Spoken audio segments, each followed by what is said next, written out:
আবারও সকলকে স্বাগত জানাচ্ছি ব্যাংক অ্যান্ড এসএসসি চ্যানেলের তরফ থেকে। আজকে আমরা ডব্লিউবিসিএস এক্সামিনেশন নিয়ে ডিটেল জানব। এর আগে আমি একটা ভিডিও কভার করেছি যাতে তোমরা যারা সরকারি চাকরির জন্য তৈরি হচ্ছ তাদের যাতে একটু সুবিধা হয় এই গ্রাউন্ডটাকে বুঝতে, বা প্রথম এসছো এই লাইনে তারা বিভিন্ন জায়গায় সার্চ করে বিক্ষিপ্ত ইনফরমেশান না নিয়ে যাতে এক জায়গা থেকেই মোটামুটি সমস্ত এক্সাম নিয়ে একটা প্রিলিমিনারি আইডিয়া পাও, সেটা আমি দেওয়ার চেষ্টা করেছি। কারণ সরকারি লাইনে বহু ধরনের পরীক্ষা, স্টেট লেভেলের এক্সাম হয়, সেন্ট্রাল লেভেলের এক্সাম হয় এবং লোকাল বিভিন্ন গভর্নিং বডিগুলো এক্সাম করে, তাছাড়া বিভিন্ন অটোনোমাস বডি এক্সাম করে, টিচিং এক্সাম হয়।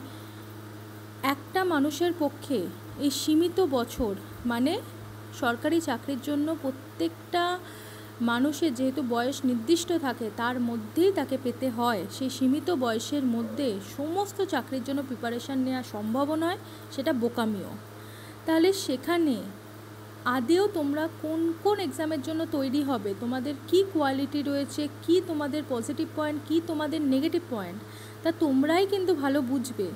সেই বোঝাটার মধ্যে স্বচ্ছতা আনার জন্য আমি আগের ভিডিওতে একটা চেষ্টা করেছিলাম যে বিভিন্ন রকম স্টেট লেভেলের এক্সাম, সেন্ট্রাল লেভেলের এক্সাম কোনটায় মোটামুটি ক্র্যাক করতে কেমন টাইম লাগে, কোনটা দিয়ে এগিয়ে যাওয়া যায়, স্টুডেন্টরা কোনটায় সাকসেস লেভেল বেশি পেয়েছে, সেই সব নিয়ে আলোচনা করেছি।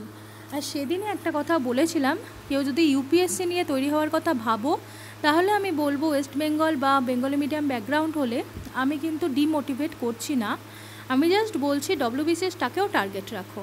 তোমরা যেখানে গিয়েই তৈরি হও, ডব্লিউবিসিএস কিন্তু স্টেট লেভেলের এক্সিকিউটিভ ডিপার্টমেন্টে সবচেয়ে হায়েস্ট, মানে এক্সিকিউটিভ লেভেলের সবচেয়ে হায়েস্ট, মানে সম্মানের দিক দিয়েও মাইনের দিক দিয়েও একটা হ্যান্ডসাম স্যালারি দেয়। তো সেখানে অবশ্যই ডব্লিউবিসিএসে ট্রাই করা যেতে পারে, কারণ এই চাকরিগুলো সত্যি খুব সম্মানের আর ভালোর হয়। বোঝা গেল? তা ডব্লিউবিসিএস যদি মানে ডব্লিউবিসিএস কিন্তু বিশাল বড় একটা পাহাড়, যেটা টপকানো যায় না সেটা কিন্তু নয়। বহু সায়েন্স গ্রুপ, এমনকি আর্টস ব্যাকগ্রাউন্ড থেকে আসা ছেলেমেয়েরাও লটে লটে যারা সঠিক কৌশলে সঠিকভাবে পড়াশোনা করছে তারা চান্স পেয়েছে এবং পাচ্ছে। আমি যেমন ইউপিএসসিটা নিয়ে কিছুটা হলেও অন্যরকম বলেছি, ডব্লিউবিসিএসটা নিয়ে সম্পূর্ণ পজিটিভ, এবং আমি বলছি একটা মানুষের চেষ্টা থাকলে, শক্তি থাকলে 100% পাওয়ার চান্স আছে। তো ডব্লিউবিসিএস নিয়ে আমরা কিছু জানবো। তাহলে ডব্লিউবিসিএসটা আপাতত প্রতি বছর রিক্রুটমেন্ট চলে, ওই পুজোর আগে নোটিফিকেশান বেরোয়, ওই জানুয়ারি থেকে ফেব্রুয়ারি ফার্স্ট উইক নাগাদ প্রিলিমিনারিটা হয়ে যায়, তার কিছু মাস পর মেন হয়, দেন যদি মেনে ক্র্যাক করা যায় দেন ইন্টারভিউ। তো আমি ফার্স্ট যেটা বলবো, ডব্লিউবিসিএসটা আমাদের স্টেট গভর্নমেন্টের ডব্লিউবিপিএসসি কী করে, ডব্লিউবিপিএসসি অর্গানাইজ করে থাকে প্রতি বছর। যে বছর যেরকম ভ্যাকেন্সি বেরোলো সেই লিস্ট অনুযায়ী পাবলিশ হয়, সিলেবাস পাবলিশ হয়, সিলেবাসটা মোটামুটি একই থাকে।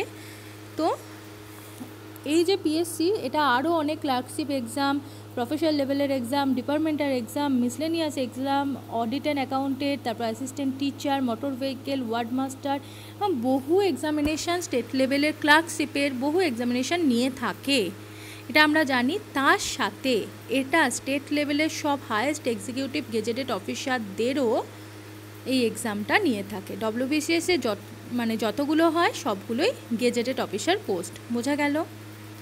তো এই যে পরীক্ষাটা হয় 3টে লেভেলে হয়।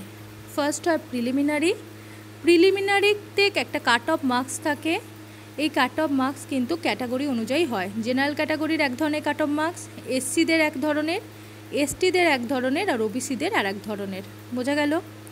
এবং ফিজিক্যালি হ্যান্ডিক্যাপ ব্যক্তিদেরও এজ রিল্যাক্সেশন এবং কাট অফ মার্কসটা আলাদা হয়। তো এরকম বিভিন্ন ধরনের রিল্যাক্সেশন দেওয়া হয়েছে কাস্ট অনুযায়ী, এবং সেইটা আমাদের খেয়াল রাখতে হবে। তো প্রিলিমিনারিতে মেন যে ব্যাপারটা থাকে, কাট অফ মার্কসটা জাস্ট পার হতে হবে এবং মেনের জন্য কোয়ালিফাই হতে হবে। প্রিলিমিনারি শুধুমাত্র এইটুকুন দায়িত্ব। বোঝা গেল? প্রিলিমিনারিতে বেশি নাম্বার, মানে যদি একটা জেনারেল কোনো একটা বছরে যদি একটা এক্সাম্পল দিই, 120 জেনারেলের কাট অফ উঠলো, তাহলে যে 121 পেয়েছে তারও যা গুরুত্ব, যে 152 পেয়েছে তারও তাই গুরুত্ব। মানে প্রিলিমিনারির মার্কস পরবর্তীকালে র্যাঙ্ক তৈরি করার ক্ষেত্রে কোনোভাবে যোগ হয় না। এটাই কাট অফ মার্কস পার হয়ে মেনে বসার যে অধিকার সেইটা পাওয়ার জন্যই শুধুমাত্র পরীক্ষা দেওয়া, মেনে কোয়ালিফাই হওয়ার জন্য, জাস্ট মেনে বসার কোয়ালিফাইটা পাওয়ার জন্য পরীক্ষা। বোঝা গেল? তাহলে আগে আমি পরপর সিলেবাসটা দেখে নিই। এই যে এখানে সিলেবাসটা দেখা যাচ্ছে, 8টা সাবজেক্ট থাকে, প্রত্যেকটা সাবজেক্টে প্রিলিমিনারিতে 25 নাম্বার দেওয়া হয়। এখানে যেমন বলা রয়েছে 25 মার্কস করে দেওয়া থাকে। বোঝা গেল? প্রত্যেকটা ডিফারেন্ট সাবজেক্টে 25টা করে কোশ্চেন থাকে, তাই 25 মার্কস থাকে। প্রথমে ইংলিশ থাকে, এখানে বেশ কিছু সিনোনিম, অ্যান্টোনিম, ভোকাবুলারির কোশ্চেন থাকে, মানে সেই সাথে গ্রামাটিক্যাল প্রশ্ন থাকে, এরকম কিছু প্রশ্ন থাকে। ইংলিশে যাবতীয় যা প্রিলিমিনারি বা মেন এক্সেপ্ট ডেসক্রিপটিভ পার্ট, আমি যদি সম্ভব হয় ডেসক্রিপটিভটা করাবো, কিন্তু মেনলি আমি এই আমার চ্যানেলে কভার করে দেব, যেটা মোর দ্যান এনাফ হবে। বোঝা গেল? সেই বইয়ের আলোচনা করতে গিয়ে সেখানে আমি বলবো, আগে সিলেবাসটা বলে দিই, স্টেপ বাই স্টেপ সব বলা হবে। তাহলে কি, ইংলিশ ল্যাঙ্গুয়েজে 25টা প্রশ্ন থাকে, 25 নাম্বার থাকে। তারপর থাকে জেনারেল সায়েন্স, যেখানে 25টা প্রশ্ন, 25টা নাম্বার।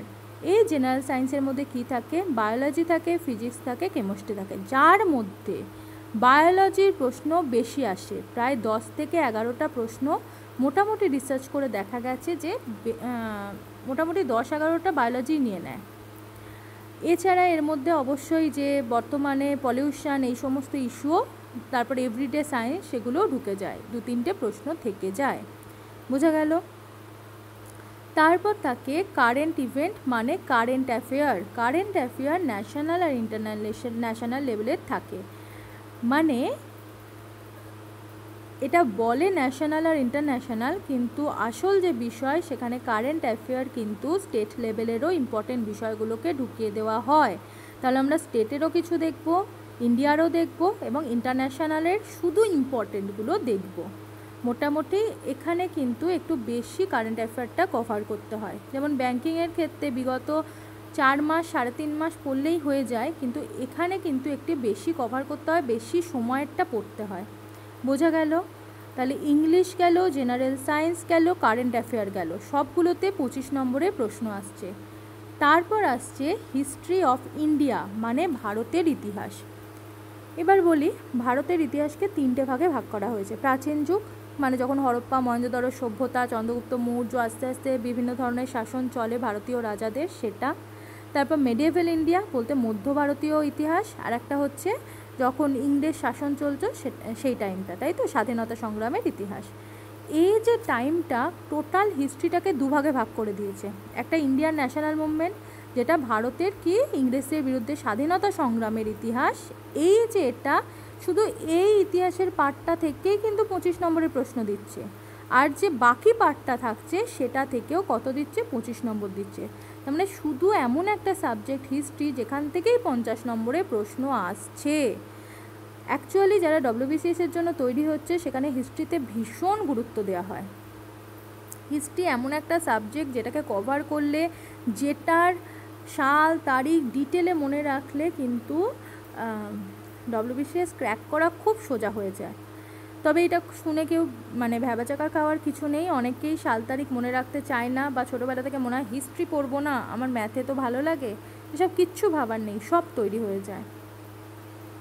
কারণ এখানে যে প্রিপারেশানটা আমরা নিই, 1 বছর মাধ্যমিকের আগে যদি যেভাবে পড়াশোনা করে 90% মার্কস পাওয়া যায়, সেই মানে অধ্যাবসায় রেখে সেরকম জায়গায় টিউশন নিয়ে যদি পড়া যায় এবং নিজের 100% দিচ্ছি, নিজে জেনে করা যায়, তাহলে কিন্তু ক্র্যাক হওয়া সম্ভব। বোঝা গেল? এবার বলছে জিওগ্রাফি অফ ইন্ডিয়া। এবার ভারতের জিওগ্রাফি, নর্মাল আমরা যে সমস্ত জিওগ্রাফি দেখি, গ্রহ উপগ্রহ, ভারতের জিওগ্রাফি, তারপর উপত্যকা, তারপর ভারতের বিভিন্ন জায়গায় কী কী রাজ্য, ক্যাপিটাল, হেন তেন অনেক প্রশ্ন আসে। তার সাথে কিন্তু ওয়েস্ট বেঙ্গলের জিওগ্রাফির ওপর ভীষণ গুরুত্ব দেওয়া হয়েছে। বোঝা গেল? তাহলে জিওগ্রাফি থেকেও আসে 25 নম্বরের প্রশ্ন। ইন্ডিয়ান পলিটি আর ইকোনমি, মানে ইন্ডিয়ান কনস্টিটিউশন আর ইকোনমিক্স, দুটো সাবজেক্ট মিলিয়ে আসে 25 নম্বর। ইন্ডিয়ান পলিটি আর ইকোনমিক্স মিলিয়ে। বোঝা গেল? মানে ইন্ডিয়ান পলিটি বলতে Indian constitution, mainly constitution, panchayat raj এই সমস্ত থেকে আসে। এই কনস্টিটিউশন থেকেই মোটামুটি 12-14টা প্রশ্ন চলে আসে। তারপর বাকিটা ইকোনমিক্স, কেউ যদি ইকোনমিক্সটায় অত গুরুত্ব না দেয় তাও চলে।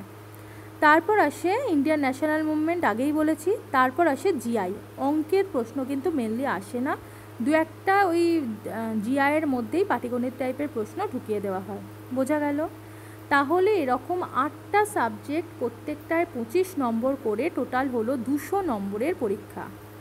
এই 200 নম্বরের পরীক্ষার জন্য 2.5 ঘন্টা সময় থাকে এবং আরামসে 2.5 ঘন্টার বহু আগে শেষ হয়ে যায়। তাই ঠান্ডা মাথায় ধীরে সুস্থে আরামসে পরীক্ষা দেওয়া যায়।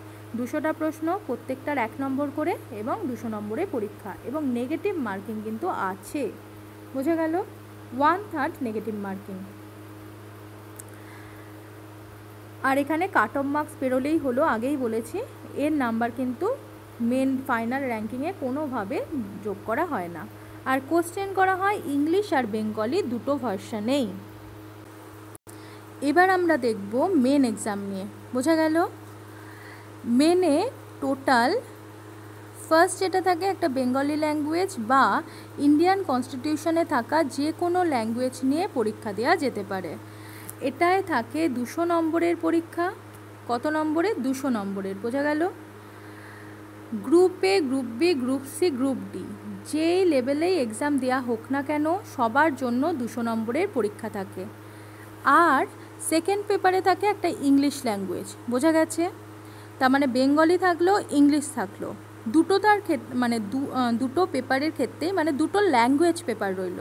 একটা ইংলিশ মাস্ট, তার সাথে এটা বেঙ্গলি নিতে পারেন বা কনস্টিটিউশনে থাকা যে কোনো ল্যাঙ্গুয়েজ নেওয়া যায়। এটা বাংলা, হিন্দি, উর্দু, নেপালি, সংস্কৃত এইগুলো উল্লেখ করা রয়েছে। কটা? 5টা ল্যাঙ্গুয়েজ। বোঝা গেল? এটাও ওয়েস্ট বেঙ্গল সিভিল সার্ভিসের ক্ষেত্রে এই 5টা ল্যাঙ্গুয়েজে এক্সাম দিতে হবে। যার যেটা ছিল মাধ্যমিক, উচ্চ মাধ্যমিকে যে ভার্সনে পড়াশোনা করেছে, যে মিডিয়ামে পড়াশোনা করেছে, সেই মিডিয়ামটাই সাধারণত নেয়। এবার এটা ছাড়া এর ভেতরে কি দেয়? এর ভেতরে থাকে চিঠি লেখা বা লেটার রাইটিং, রিপোর্ট লেখা, প্রেসি রাইটিং, তারপর কম্পোজিশন থাকে, ট্রান্সলেশন থাকে ফ্রম ইংলিশ টু বেঙ্গলি বা ইংরাজি থেকে যে ভাষা নিয়েছে সেই ভাষায়। বোঝা গেল? একই রকম এখানেও থাকে রিপোর্ট লেখা, প্রেসি রাইটিং, কম্পোজিশন, আর প্রত্যেকটা ওয়ার্ড মোটামুটি মেনশন করে দেওয়া থাকে।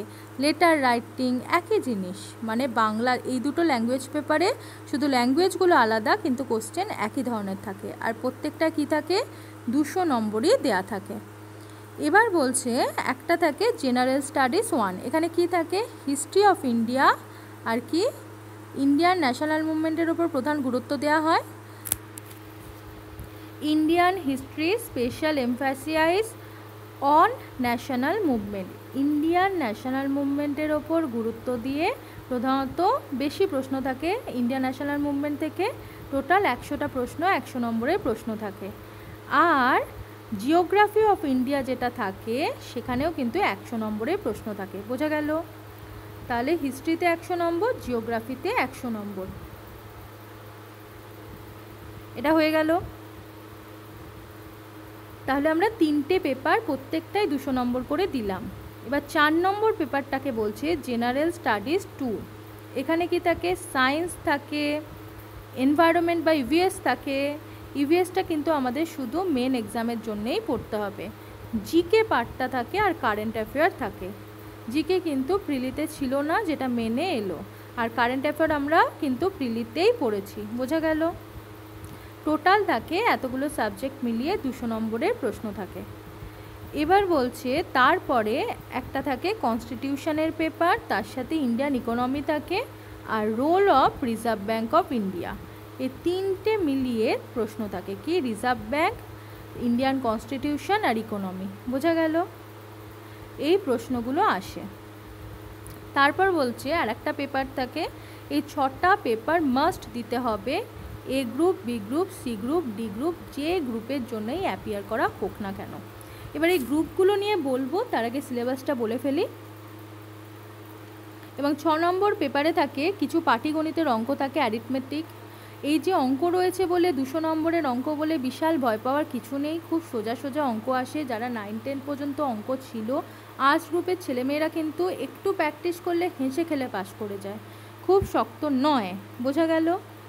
একটু প্র্যাকটিস করলে এই বয়সে যা ম্যাচুরিটি তৈরি হয়, ধীরে সুস্থে নিজের মনে শক্তি রেখে প্র্যাকটিস করলে কিচ্ছু অসুবিধা নেই, আমি মানে একদম বলছি। আর একটা কী থাকে, জিআইয়ের প্রশ্ন থাকে। এই অ্যারিথমেটিক আর জিআইয়ের প্রশ্নগুলোয় টোটাল 200 নম্বর, 100 করে 200 আসে। এবার যারা গ্রুপ সি আর গ্রুপ ডিতে করছে তাদের জন্য পরের পেপারটা থাকে না, অনলি গ্রুপ এ আর গ্রুপ বির জন্য থাকে অপশনাল সাবজেক্ট। একটা সাবজেক্টে অপশনাল হিসেবে নেবে, যেই অপশনাল সাবজেক্টে 2টো পেপার থাকবে 200 মার্কসের, তাহলে 200 কত হচ্ছে 400। এখানে কিন্তু এই অপশনাল সাবজেক্ট নিয়ে যথেষ্ট ডিটেলসে প্রশ্ন করা হয়, বোঝা গেল?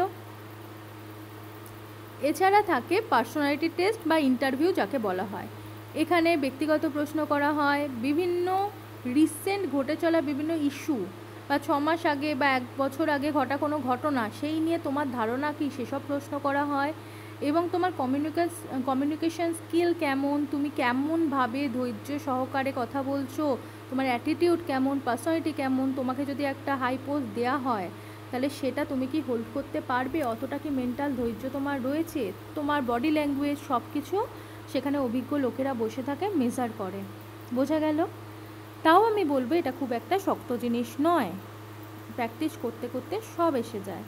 শুধু একটু শান্ত হয়ে ইন্টারভিউ পর্যন্ত যারা যাবেন তারা শান্ত হয়ে ধৈর্য ধরে উত্তরগুলো দেবে, আশা করি কোনো অসুবিধা হবে না।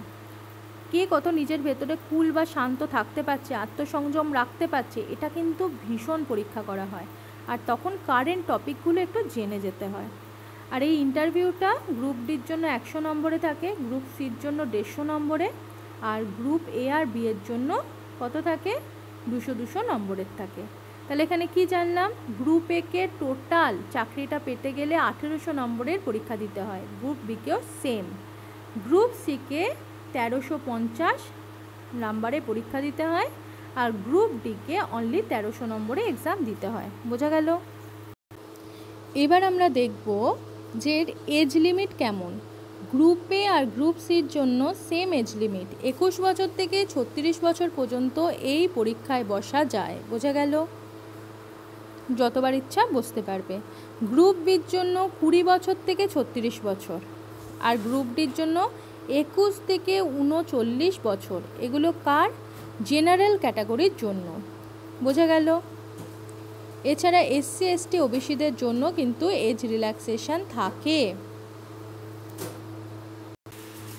যেমন এসসি এসটিদের জন্য 5 বছরের রিল্যাক্সেশন থাকে, মানে গ্রুপ ডির ক্ষেত্রে সেখানে 44 বছর পর্যন্ত, আর গ্রুপ সি বা গ্রুপ এর ক্ষেত্রে 41 বছর পর্যন্ত সেই এক্সামে, গ্রুপ বির ক্ষেত্রেও 41 বছর পর্যন্ত সেই এক্সামটা দেওয়া যায়, যেখানে জেনারেল ক্যাটাগরি 36 বছর পর্যন্ত দিতে পারছে।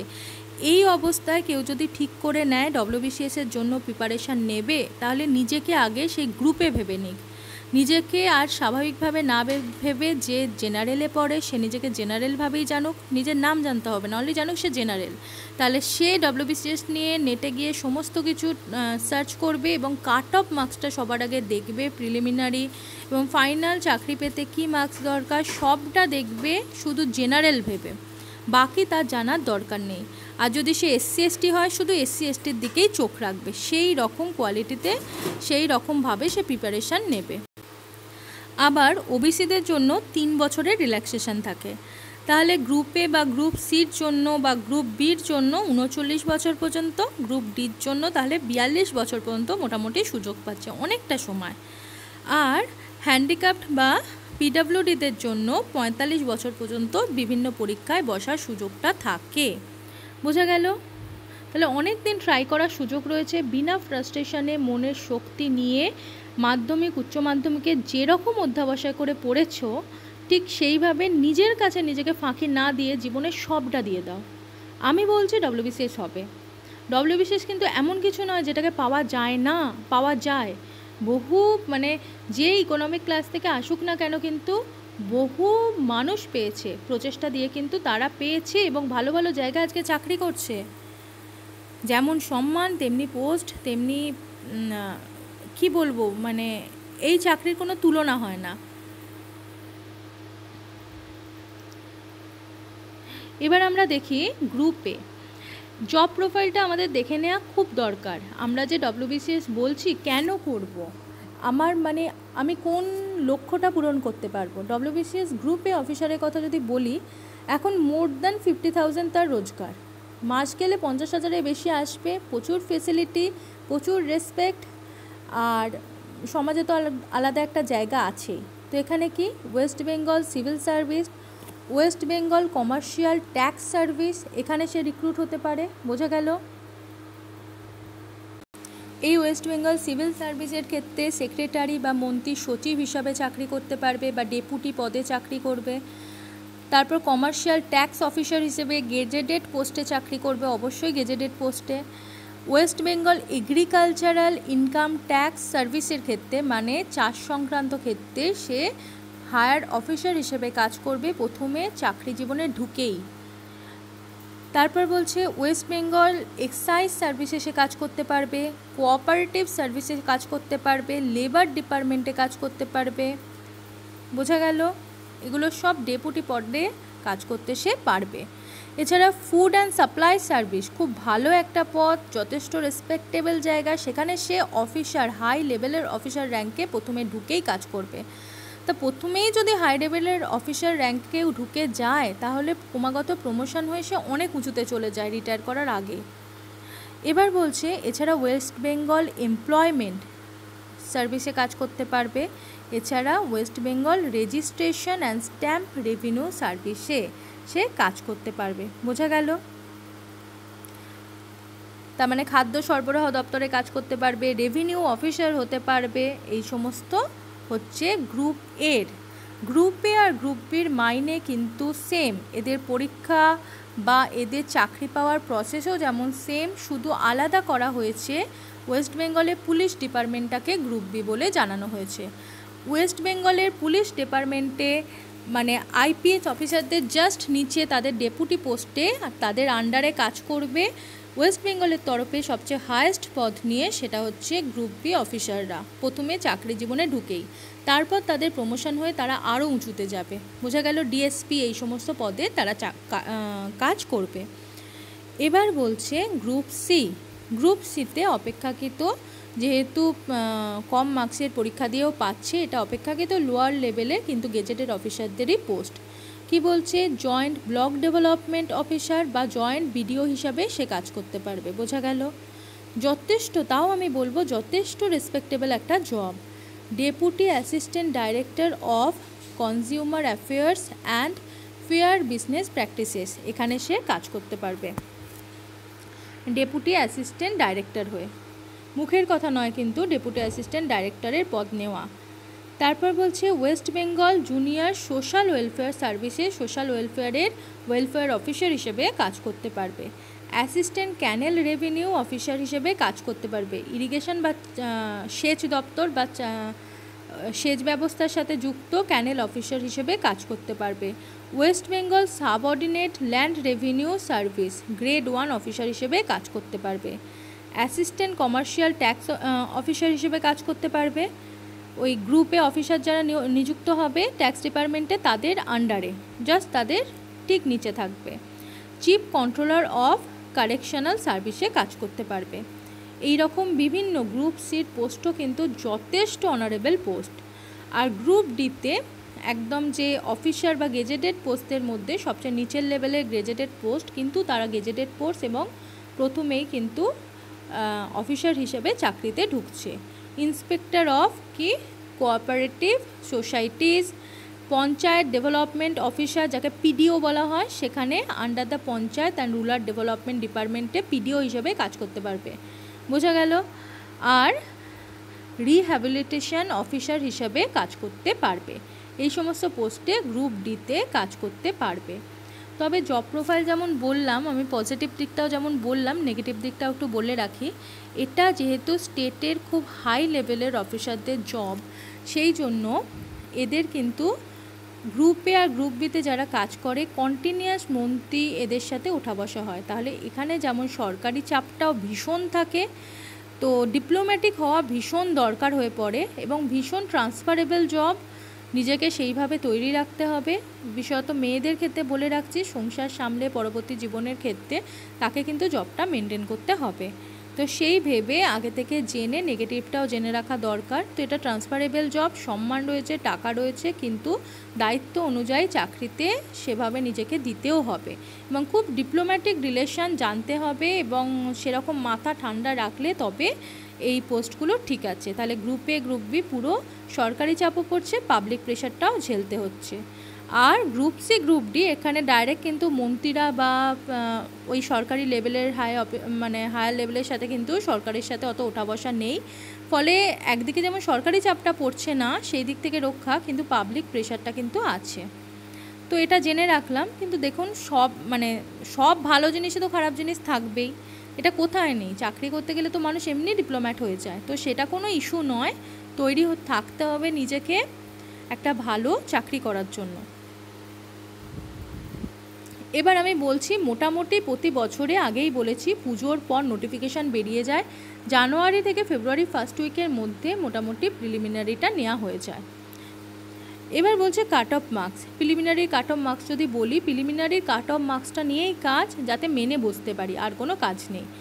জেনারেলে 100 থেকে 125 টার্গেট রাখতে হবে, বোঝা গেল। এসসিদের জন্য 100-র ওপর, আর এসটিদের জন্য ওই 90-এর ওপর, ব্যাস এইটুকুন টার্গেট রাখলে আপাতত যে কাট অফ দেখা গেছে, যদিও দেখা যায় বছর বছর কাট অফটা বাড়ছে, তাও যদি নেটে সার্চ করে মোটামুটি ইয়ার অনুযায়ী কাট অফটা প্রিলিমিনারি দেখা যাবে, সেখান থেকে নিজেরাও ধারণা করে নিতে পারো যদি তোমরা এই এক্সামের জন্য তৈরি হও। তবে আমি বলবো 125-এর ওপর পেলে কেউ আটকাতে পারবে না জেনারেলে। এবার সাবজেক্টগুলো দেখি, আর কোথা থেকে কোনটা পড়বো সেটা একটু বুঝে নিই। এটা খুব ইম্পর্টেন্ট জিনিস। ফার্স্ট যেমন হিস্ট্রিতে কিন্তু ডব্লিউবিসিএসে ভীষণ গুরুত্ব দেওয়া হয়েছে হিস্ট্রির কোশ্চেনগুলোতে, কারণ এমসিকিউ কোশ্চেন আসে, বোঝা গেছে। হিস্ট্রিতে কিন্তু দুভাগে ভাগ করা হয়েছে, আগেই বলেছি। প্রিলিতে কিন্তু টোটাল 50 নম্বরে হিস্ট্রি থেকে আসে। আমি আমার চ্যানেলে যে সমস্ত ভিডিও আপলোড করব, হিস্ট্রির প্রিলিমিনারি টোটাল কভার হয়ে যাবে, বোঝা গেছে। এবং মেনেরও প্রায় 90% কভার হয়ে যাবে, এরপর বই লাগবে না। তো সেখানে হিস্ট্রির ক্ষেত্রে আমার চ্যানেলটাকে ফলো করলে এনাফ। ইন্ডিয়ান ন্যাশনাল মুভমেন্টও একই ব্যাপার, আমার চ্যানেল ফলো করলে এনাফ। কোনো বই কিনে টাকা নষ্ট করার কিচ্ছু দরকার নেই। মোবাইলে নেটে রিচার্জ থাকলে আমার চ্যানেলটা ফলো করলে আর কিচ্ছু লাগবে না। কোনটায় লাগবে না? হিস্ট্রিতে লাগবে না, ইন্ডিয়ান ন্যাশনাল মুভমেন্টে লাগবে না। এবার জিওগ্রাফির কথা বলি। জিওগ্রাফির সমস্ত জেনারেল স্টাডিজের সমস্ত জেনারেল অ্যাওয়ারনেসের সমস্ত কিছু আমি প্রোভাইড করে দেব, আমার ইউটিউব ভিডিওগুলো দেখলেই হবে। কিন্তু তার সাথে আমি একটা বইও বলে দিচ্ছি, কার্তিক চন্দ্র মণ্ডলের ভারত ও পশ্চিমবঙ্গের ভূগোল, এবং এটা খুবই ইম্পর্টেন্ট। বা আরও অনেক ভূগোলের বই রয়েছে, সেই ভূগোলে ওয়েস্ট বেঙ্গলের ভূগোলটা পড়ে নিতে হবে। তবে বাজার চলতি বই না দেখে ওই 5 to 10-এর মধ্যে, যেখানে পশ্চিমবঙ্গের ভূগোল ছোটো ছোটো ভাই বোন চারপাশে থাকে, তো তাদের কোনো বইয়ে যদি পাওয়া যায় যে পশ্চিমবঙ্গের ভূগোল রয়েছে, তাহলে সেটা ফলো করা সবচেয়ে বেস্ট, সবচেয়ে অথেন্টিক ইনফরমেশান সেখানে পাওয়া যায়। এছাড়া ম্যাপ বই অবশ্যই ফলো করতে হবে। পার্ট অফ রিক্রিয়েশন হিসেবে কেউ যদি ডব্লিউবিসিএস টার্গেট করে, তো বন্ধুবান্ধবদের সাথে ম্যাপ পয়েন্টিং খেলতে শুরু করে দাও। কোথায় কোনটা রয়েছে, কার কী ক্যাপিটাল, কোথায় কোনটা যেমন হাত দিয়েই পৌঁছে যায়। Map pointing best time pass করার বেস্ট উপায়। ম্যাপ পয়েন্টিং খেলো, সব দিক দিয়ে লাভ হবে, এত লাভ হবে ভাবনার বাইরে। কোথায় খনিজ তেল পাওয়া যায়, কোথায় কয়লার খনি আছে, সব নিয়ে ম্যাপ পয়েন্টিং খেলো। একটা ম্যাপ বই কিনে ফেলো, কিনে ম্যাপ পয়েন্টিং খেলতে থাকো। বুঝতে পেরেছো? তো এইটা জিওগ্রাফিটাকে ক্র্যাক করার জন্য ম্যাপ পয়েন্টিং ভীষণ ইম্পর্ট্যান্ট। এছাড়া আমি আমার চ্যানেলে সমস্ত ভিডিও আপলোড করে দেব, সেইটা দেখলে কোনো বই লাগবে না। আমি বলবো বই দরকার নেই হিস্ট্রির জন্য, যদি না অপশনাল সাবজেক্ট হিসাবে হিস্ট্রি নেওয়া হয়। অপশনাল সাবজেক্ট হিসাবে বহু সাবজেক্ট রয়েছে। যখন নোটিফিকেশান প্রতি বছর বেরোবে, ওই নোটিফিকেশানটা ডাউনলোড করলে দেখা যাবে ফিজিক্স, কেমিস্ট্রি, বায়োলজি, সোশিওলজি, তারপর অ্যানথ্রোপোলজি, বাংলা, তারপর জিওগ্রাফি, হিস্ট্রি, সমস্ত কিছু রয়েছে। যেটা ইচ্ছা প্রচুর রয়েছে অপশনাল, সেগুলোকে দেখে যেটা ইচ্ছা নেওয়া যায়। এমনকি যারা ফিজিক্স বা কেমিস্ট্রি নেয় তারাও কিন্তু, মানে কেমিস্ট্রি বা ফিজিক্সে অনার্স বা মাস্টার্স করা, তারাও কিন্তু হিস্ট্রিটাকেই সাধারণত অপশনাল হিসাবে নেয়। কেন কি হিস্ট্রিতে কিন্তু প্রিলিমিনারি এবং মেনে অনেক ডিটেলে পড়তে হচ্ছে, তাহলে একই সাবজেক্ট পড়ে তো মানে পড়ে বেরিয়ে যাওয়া ভালো। আর ফিজিক্স বা কেমিস্ট্রিতে এত ক্রিটিক্যাল কোশ্চেন আসে, সেগুলো এমনিতেই সাবজেক্টগুলো টাফ, তার সাথে ক্রিটিক্যাল কোশ্চেন আসে, তখন কিন্তু একটু টাফ হয়ে যায়। আমার তো দরকার নেই যে এত লোকের সাথে যেখানে কম্পিটিশান, আমার কম্পিটিশানটা আমি এই সাবজেক্ট নিয়েছি বললে কেউ আমায় গুরুত্ব দেবে না, আমার চাকরিটা পেলে গুরুত্ব দেবে। তাহলে আমার চাকরি পাওয়ার রাস্তাটা আমার যত ইচ্ছা তো সহজ করতে হবে। বোঝা গেছে? তাই হিস্ট্রিটা আমি পার্সোনালি বলবো হিস্ট্রিটাকে যেন সাবজেক্ট হিসাবে, অপশনাল হিসাবে নেওয়া হয়। আরেকটা হচ্ছে কনস্টিটিউশন পিলি আর মেন, টোটালটা আমার ইউটিউব ভিডিও থেকে কভার হয়ে যাবে। আর বলছে পলিটি আর ইকোনমির একটা বই কেনা যেতে পারে। ব্যাংকিং ইকোনমির যে সমস্ত বই রয়েছে সেই সমস্ত বইয়ে ব্যাংকিং সেক্টর রিলেটেড প্রশ্নটা আসে, কিন্তু এখানে ইকোনমি বলতে ট্র্যাডিশনাল ইকোনমির প্রশ্নগুলো বেশি আসে। তো আমি কভার করে দেওয়ার চেষ্টা করছি। তাছাড়াও আমি যথেষ্ট ভিডিও সেখানে আপলোড করব। তাছাড়াও কিন্তু কোনো বই নিয়ে পড়া যেতে পারে, কিন্তু আমার ভিডিওটা মোর দ্যান এনাফ। বোঝা গেল? ইংলিশ প্রিলিমিনারিতে অবজেক্টিভ আসে আর মেনে ডেসক্রিপটিভ ইংলিশের এসের একটা বই কিনে নিতে হবে। কিন্তু প্রিলিমিনারির জন্য কোনো একটা এসপি বক্সির বই আছে, কিন্তু আমি বলবো কোনো বইতেই ফলো করা উচিত নয়।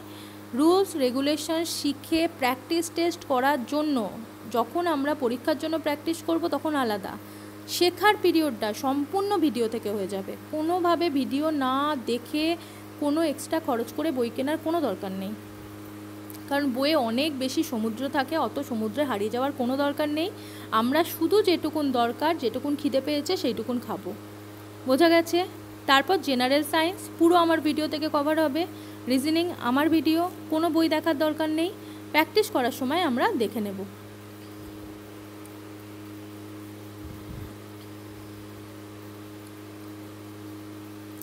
কারেন্ট অ্যাফেয়ার প্রতি মাসে অ্যাচিভার্স বইটা বেরোয়, সেটা কিনবেন।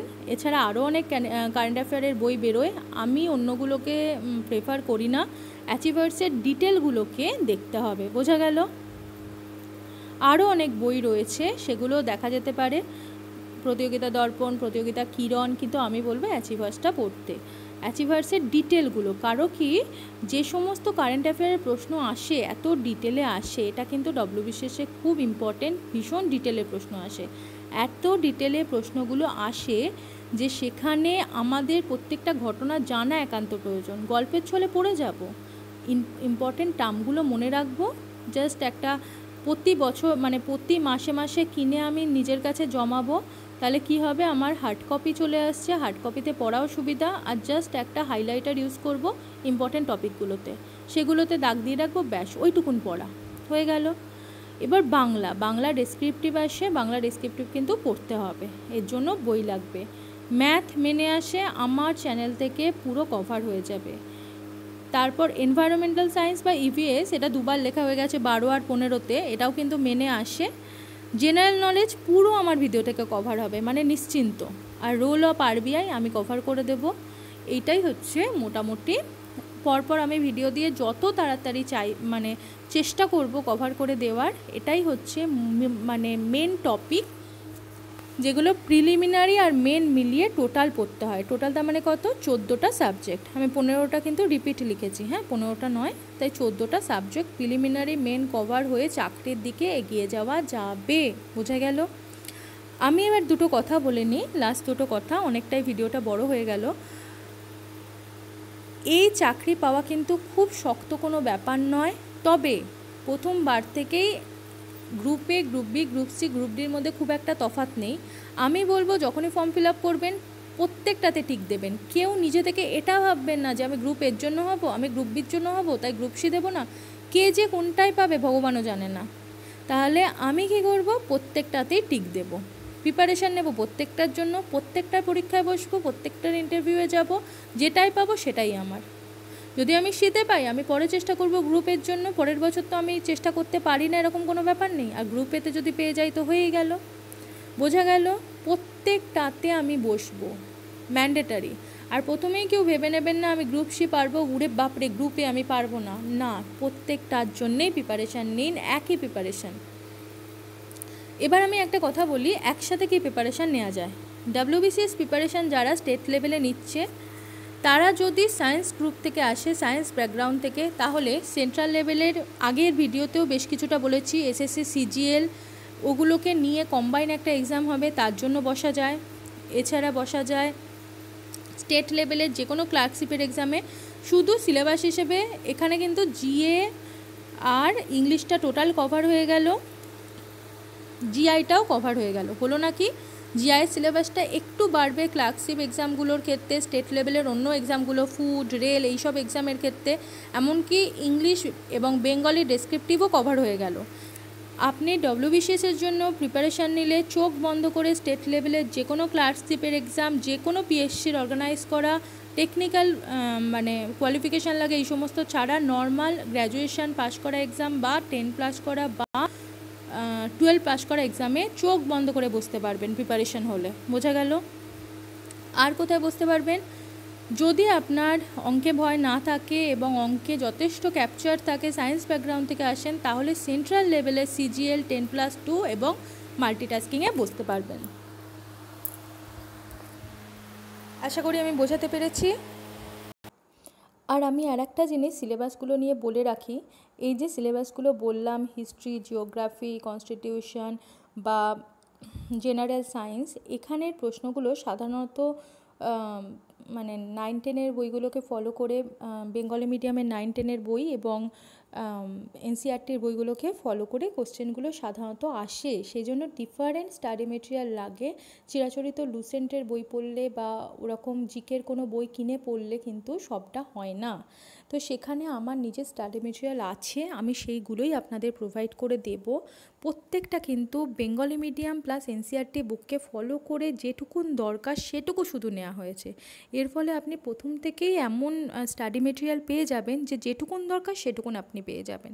ফলে WBCSের প্রিলিতে তো আরামসে আপনি যদি 1 বছরও আমার চ্যানেল ফলো করেন এবং সঠিকভাবে নিজের কাছে কোনো রকম চিটিং না করে পড়াশোনা করেন, আপনার মধ্যে কোয়ালিটি থাকে, তাহলে ক্র্যাক করে যাবেন, অনেক কমন আসবে পরীক্ষায়। আর দ্বিতীয় কথা আমি বলতে চাই যে SSC স্টেট লেভেল এই সমস্ত এক্সামে ভীষণভাবে কিন্তু ভিডিওগুলো দিয়ে উপকৃত হবে, মানে দেখে উপকৃত হবেন। তো শুধু শুধু পয়সা খরচ করে, সেই জন্যই বললাম বই কেনার দরকার নেই, কারণ বই কিনতে হবে, বেঙ্গলির বই কিনতে হবে, পশ্চিমবঙ্গের ভূগোলের বই কিনতে হবে, এরকম কিছু বই আপনাকে কিনতে হবে।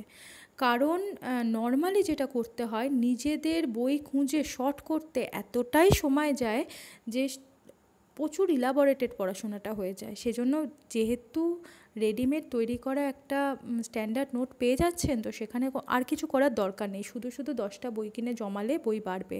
প্রত্যেকটা সাবজেক্টের এখানে আলাদা আলাদা খাতা তৈরি করবেন, বুঝলেন? প্রিলিমিনারি মেনের জন্য দরকার নেই আলাদা করার, যেগুলো কমন সাবজেক্ট প্রিলি আর মেন দুটোতে একসাথে আছে, সেখানে একটা করেই এক একটা সাবজেক্টের মোটা মোটা খাতা তৈরি করবেন। আর সেটাতে যেরকম সিস্টেমে আমি পড়াবো, যেরকম আমি বলে দেবো, সেইভাবে যদি প্রত্যেকটা নোট রাখেন, তাহলে আস্তে আস্তে 6-7 মাসের মধ্যেই কিন্তু বিষয়গুলো অনেক গ্র্যাবে চলে আসবে। আর যদি একটা মানুষ 50 to 60% তৈরি হয়ে যায়, তখন নিজের মধ্যেও সেই স্বতঃস্ফূর্ত ভাব চলে আসে যে বিভিন্ন সোর্সকে কাজে লাগিয়ে আরও কিছু কতটা ইমপ্রুভ করা যায়। এবার তারপর থেকে কারেন্ট অ্যাফেয়ারগুলো ইমপ্রুভ করতে হবে, বাকিগুলো ইমপ্রুভ করে তখন কিন্তু জব পাওয়ার দিকে এগোনো যায়। বোঝা গেছে? তাহলে জব পাওয়ার প্ল্যাটফর্মটা আমরা তৈরি করে দিচ্ছি, পাশে রয়েছে। আমরা প্রতিনিয়ত চেষ্টা করছি, রিসার্চ করে চলছি, বহু স্টুডেন্টের সাফল্য দেখছি, দেখে কীরকম আপনাদের চাহিদা সেটা বুঝে ভিডিওগুলো আপলোড করা হচ্ছে। আমাদের বহু লোকের কিন্তু যৌথ প্রচেষ্টা। তো সেখানে যদি আপনাদের ভিডিওগুলো ভালো লেগে থাকে, লাইক, শেয়ার, কমেন্ট করবেন এবং আমার চ্যানেলটা সাবস্ক্রাইব করে নেবেন, যাতে চ্যানেলে যখনই নতুন ভিডিও দিই সেই ভিডিওর ইনফরমেশান পেয়ে যায়, আপনারা সময় মতো পেয়ে যান। তো আজকে ভিডিওটা এই পর্যন্তই থাকুক।